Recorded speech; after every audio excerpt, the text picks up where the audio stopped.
In this lesson, we move from the physical battlefield into the mind of the enemy commander. This is the ninth deception. Enrage the enemy into making mistakes.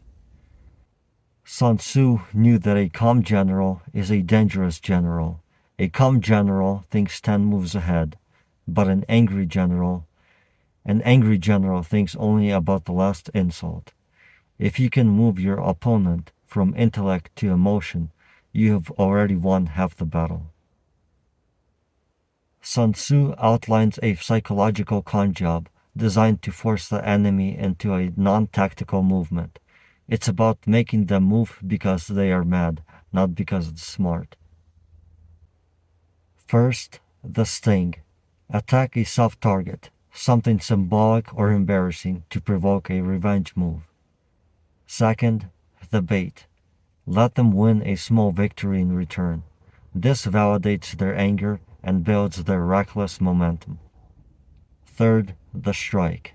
While they are blinded by the wind and chasing revenge, find the gap their emotional movement created and strike the decisive blow. In the Russia-Ukraine war, we have seen eagle strikes used as a primary strategic tool. Stage 1. The embarrassing sting.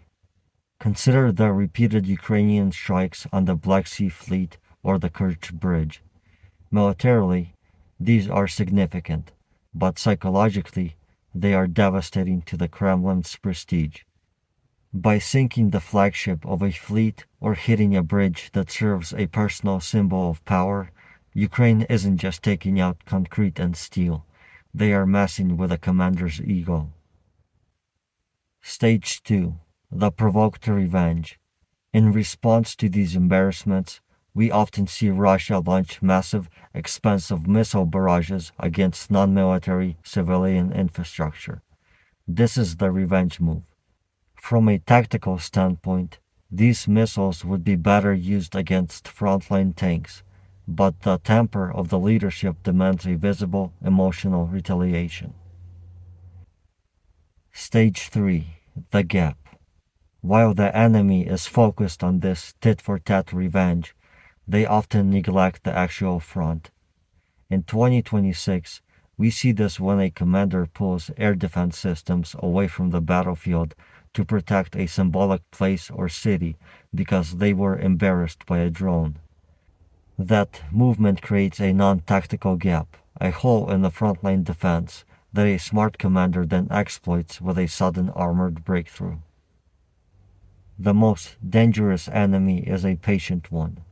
Sun Tzu's war tip is to knock them out of their rhythm. If you are facing a superior force that is slowly grinding you down, you must provoke them. Force them to stop thinking about the big picture and start thinking about getting even. Whether it's a drone strike on a command tent or a spreading of a rumor about a general's incompetence through social media spies, the goal is the same: make them angry, make them reckless. Sun Tzu is telling us that a general's vulnerability isn't their armor, it's their pride. If you can't outgun them, out-insult them until they make a mistake. A commander who reacts is a commander who is being led. Don't let your opponents choose the emotional tone of war. Use their ego as a leash to pull them into your trap. We've just explored the ninth deception, enraging the enemy into making mistakes. As we conclude this lesson, it is clear that a general's temper can be more destructive to their own army than 1,000 artillery shells. In the digital age of 2026, where every loss is filmed and broadcast, the temper has become a strategic vulnerability. To wrap up, let's look at how the battle for prestige has forced disastrous tactical shifts in the current conflict. Sun Tzu's core insight is that an emotional leader stops seeing the map and starts seeing only the insult. Throughout late 2024 and 2025, we saw repeated instances where Russian commanders were embarrassed by failed assaults on small symbolic heights. Stung by the sting of the Ukrainian social media mockery and pressure from Moscow, these commanders ignored the tactical, ordered state of the defenders.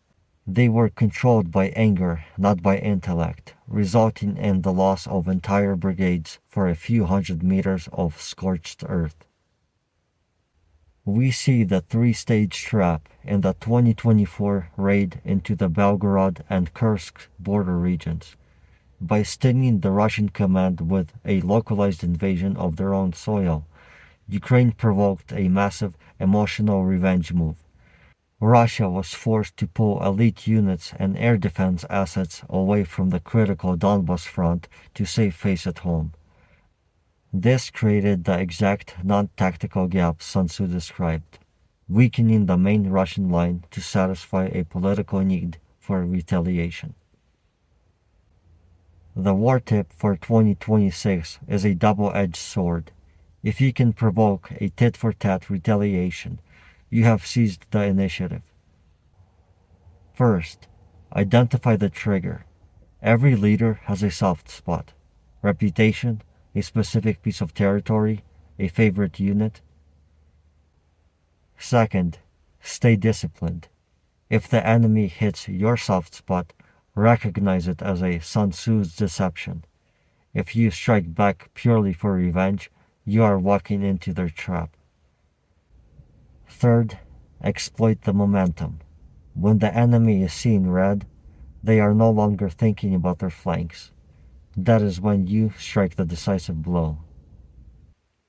As you apply this lesson, remember, the most powerful move is often the one that makes your opponent look small. But the most dangerous move you can make is to care about looking big. In the game of strategy, the person who stays calm while their world is being insulted is the person who eventually owns the battlefield.